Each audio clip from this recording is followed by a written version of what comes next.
আজি কাজিৰঙাৰ কুঠৰিত আমি চাফ চিকুণ অভিযান এটা কৰিলোঁ আৰু কুঠৰি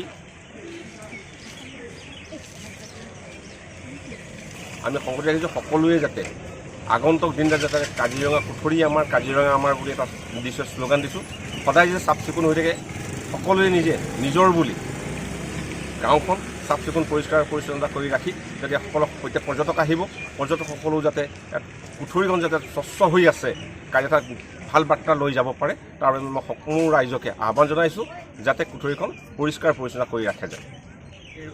আৰু লগতে কুঠৰিবাসীৰ উদ্যোগত আৰু কাজিৰঙা অধ্যয়ন চক্ৰ আৰু ভাৰত পৰ্যটনৰ সহযোগত আমি আজি পুৱাৰে পৰা কেইবাটাও কাৰ্যসূচী কৰিলোঁ বিশেষকৈ চাফ চিকুণৰ কাৰ্যসূচী স্বচ্ছতাৰ নহ'লে মানুহৰ মনবোৰ স্বচ্ছ হৈ নাথাকে পৰিৱেশ স্বচ্ছ কৰি ৰাখিবৰ কাৰণে আমি কাজিৰঙা অধ্যয়ন চক্ৰৰ যিসকল ছাত্ৰ ছাত্ৰীয়ে উপস্থিত আছে সকলোৱে প্ৰায় 200 ছাত্ৰ ছাত্ৰীয়ে এই